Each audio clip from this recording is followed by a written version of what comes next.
ఇంతేకాకుండా మీరు చూస్తే గత 5 సంవత్సరాల పరిపాలనలో నేను అనేక సందర్భాల్లో సర్టిఫికెట్ రానికుండా చేసిన పరిస్థితులు చూసాం.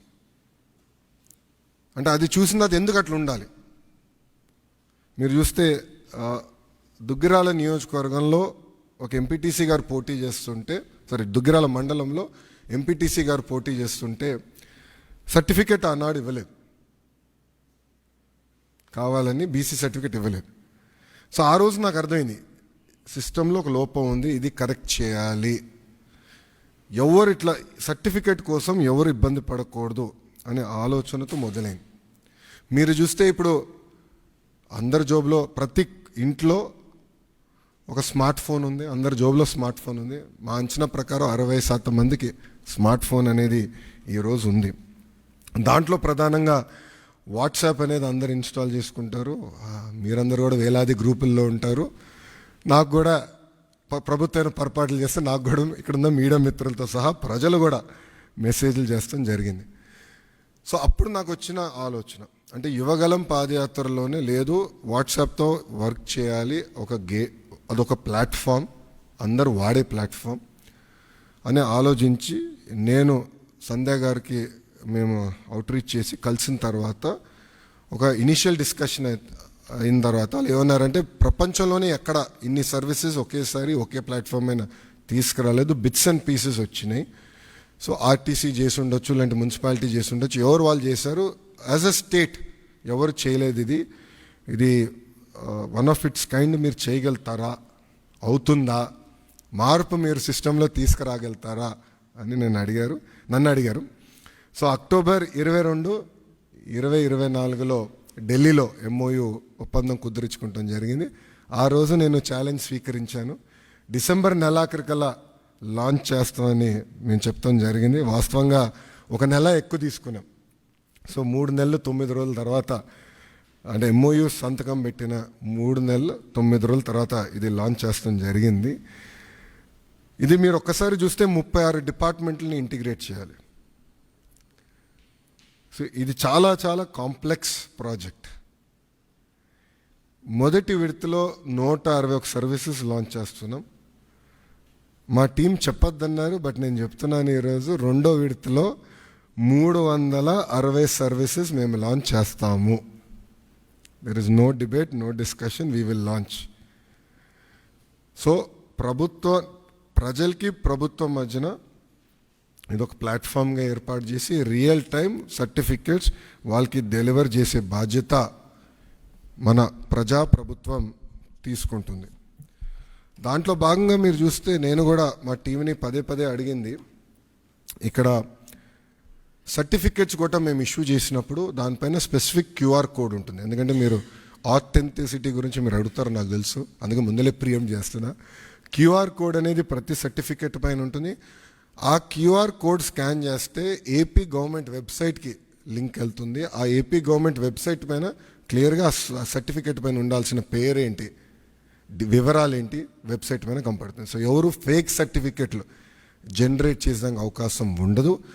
అది బ్లాక్ చైన్ పైన కూడా తీసుకురావాలని మేము నిర్ణయం తీసుకున్నాం. అది కూడా త్వరలో రిలీజ్ చేస్తాం. సో ఇప్పుడు మీరు చూస్తే ఈ సర్వీసెస్ అన్నీ, ఒక పక్కన రెవెన్యూ సర్వీసెస్, రెండో పక్కన మున్సిపల్ సర్వీసెస్, మూడోది ఎండోమెంట్. అంటే దేవాలయాల్లో కూడా TTD మినహా అన్ని దేవాలయాలు వచ్చినాయి. రెండో విడతలో TTD కూడా ఈ సర్వీసెస్లోకి వస్తుంది.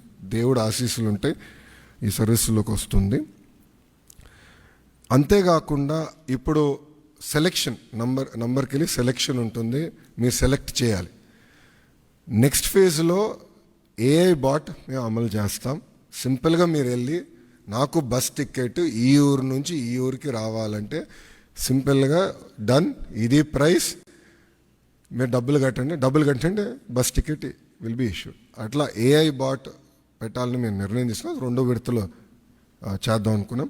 అంతేకాకుండా వాయిస్ కూడా, అంటే ఇంగ్లీషే కాకుండా తెలుగు భాషలో కూడా డైరెక్ట్గా చెప్తే సిస్టమ్ రెస్పాండ్ అయ్యే విధంగా చేయాలని మేము నిర్ణయం తీసుకున్నాం. వాస్తవంగా ఇది ప్రపంచంలోనే ఎక్కడ చేయలేదు, తొలి రాష్ట్రం మనం. ఇది కూడా మేము నేర్చుకుంటున్నాం దీంట్లో. ఇది పర్ఫెక్ట్ అని నేను అన్ను. లోడ్ టెస్టింగ్ అన్నీ చేసాం. ఇంకా నేర్చుకోవాల్సిన అవసరాలు చాలా ఉన్నాయి మాకు. ఎక్కడన్నా ఆంధ్రుడు వచ్చి లాగిన్ అయ్యి ఎక్కడన్నా ట్రాన్సాక్షన్ ఆగిపోతే ఇమీడియట్గా మేమే తిరిగి ఫోన్ చేయాలని నిర్ణయం తీసుకున్నాం. ఎక్కడ ఫెయిల్ అయింది, ఎందుకు ఫెయిల్ అయింది, సిస్టంలో లోటుపాట్లు ఏమున్నాయి అని మేము తెలుసుకుంటాం జరుగుతుంది. ఈ సిస్టమ్ని మెరుగుపరచడం. అంతేకాకుండా ఇప్పుడు రియల్ టైం గవర్నెన్స్లో కూడా ఇంటిగ్రేషన్ ఆఫ్ డేటా అన్ని డిపార్ట్మెంట్స్ నుంచి జరుగుతుంది. అన్ని డిపార్ట్మెంట్స్ డేటా తీసుకొచ్చి ఒక డేటా లేక్ క్రియేట్ చేసి సీమ్లెస్ సర్వీసెస్ ఆంధ్రులకి అందించాలని లక్ష్యంతో మన ప్రభుత్వం పనిచేస్తుంది. సో ఇది బ్రాడ్ ఎజెండా. ఇది గత 3 నెలలుగా టీమ్స్ అహర్నిశలు కష్టపడ్డారు. గత 15 రోజులుగా స్ట్రెస్ టెస్టింగ్ కానివ్వండి అన్నీ చేస్తాం జరుగుతుంది. ఇంకా ఫైన్ ట్యూన్ చేయాలనేది నాకు ఇంకా అర్థమైంది. ఇదొక జర్నీ, ఇది డెస్టినేషన్ కానే కాదు. ఇది ఇంకొక 6 నెలల్లో I believe we can bring out an ideal product. అంటే అన్ని సర్వీసెస్ ఏఐ వాయిస్ కలిపి ఒక 5-6 నెలలు పడుతుంది. ఇది ఫేజ్ 1 కింద లాంచ్ చేస్తాం జరిగింది. సో ఏదైతే నేను పదే పాదయాత్రలో చెప్పానో, ఏ హామీ అయితే నేను పాదయాత్రలో ఇచ్చానో దాంట్లో భాగంగా ఈ హామీ నేను నిలబెట్టుకుంటాం జరిగింది. ముందు ఇది స్ట్రీమ్లైన్ చేస్తాం. ఆర్టీజీలో కూడా నేను భాస్కర్ గారు కూడా క్లియర్గా చెప్పాను. Citizen is our centre of universe. Citizen services మనం డెలివర్ చేయాలి. అతనికి ఉన్న పెయిన్ పాయింట్స్ అన్ని మనం రిజాల్వ్ చేయాలని పదే నేను భాస్కర్ గారు కూడా చెప్తాం జరిగింది. ఆ దిశగా మన ప్రభుత్వం ముందరికి వెళ్తుంది. ప్రజలే చూస్తారు వచ్చే 6 నెలలు, సంవత్సరం లోపల ఎంత మార్పు వస్తుందనేది ప్రజలే గమనిస్తారని ప్రజలందరూ తెలుపుకుంటూ ఇప్పుడు మెటా ఇండియా హెడ్ సంధ్య గారిని మాట్లాడవలసిందిగా కోరుతున్నాం. ఓకే, నమస్కారం. గౌరవనీయ హెచ్ఆర్డి అండ్ ఐటీ మంత్రి గారు నర్రా లోకేష్ గారు, ఐటీ సెక్రటరీ శ్రీ భాస్కర్ కాటంనేని, శ్రీ ఎన్ యువరాజ్, శ్రీ దినేష్కే, సభలో ఉన్న మీడియాకి అందరికీ నా నమస్కారాలు. ఈరోజు ఇక్కడ మీ ముందు మీ మధ్య ఉండడం నాకు చాలా ఆనందంగా ఉంది. బికాస్ నేను ఆంధ్ర నుంచే, నేను ఇక్కడి నుంచి వైజాగ్ నుంచి. నా హృదయపూర్వక ధన్యవాదాలు. It's great to be here. Today is a really special day as we introduce Manamitra. It's a digital public services chatbot, as the Minister Garu just articulated, on WhatsApp, and it's been created in partnership with the government of Andhra Pradesh. I want to talk a little bit about our mission and why this is so important, as we come together to build this. At Meta, our mission has always been to build the future of human connection and to enable the technology that makes it all possible. And what we see is that mission is really reflected in a beautiful way and very distinctively in WhatsApp. It's the way India communicates. I think all of you probably wake up to good morning messages on WhatsApp from somebody in your family if you're on WhatsApp. And it's no secret that, India, WhatsApp is a key part of almost every Indian's life. And that's why it's such a proud moment for us to unveil Manamantri today, which brings together Manamitra today, which brings together the power of WhatsApp in the hands of every citizen of Andhra Pradesh. Manamitra, which really means our friend, is an innovative first of its kind. We've not, seen this extent, of services being offered on a chatbot on WhatsApp. And this really has the potential to transform the way people of Andhra Pradesh are going to engage with public services. Like the Minister Garu mentioned, it's a swath of services. It's everything from, say, revenue services to booking temples. And it's really been a gargantuan effort by all the teams concerned to pull all of this together. And it comes back to giving citizen services on platforms that they're most comfortable with, right? The ease and simplicity of WhatsApp makes it a really preferred choice for people to get things done. From, like I said, talking to friends and family, to now we allow booking of bus tickets, like we launched DTC some time ago, to booking your train tickets. We're on many metros across the country, to accessing public services and paying your bills. This is the first time we brought all of this together. So that's why we're excited to collaborate with the government of Andhra Pradesh. There's almost 161 citizen-centric services during just the phase 1. It's directly in people's fingertips, in a language they prefer, and on a platform that they use throughout the day.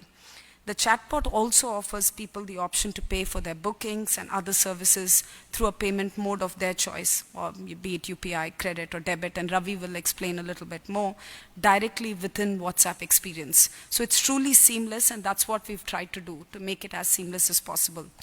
In October of last year, and I have to say I've never seen this kind of speed of execution. When we signed the MOU with the government of Andhra Pradesh, we said that we would do our best to try and develop the solution as fast as we can. And in just 3 months, we're here in front of you with all of these services. And the speed of execution and the innovative approach that this solution brings is really a testament, and I want to call out all the teams that have worked on this, of Meta definitely, but most importantly of the AP government, because it's multiple departments that have come together, and they've worked, I'm not joking, like pretty much throughout holidays, through weekends, all of that to make this come to life in record time. So I've been really impressed, not just by the speed of execution, but the ambition and the scale with which this service has come to life.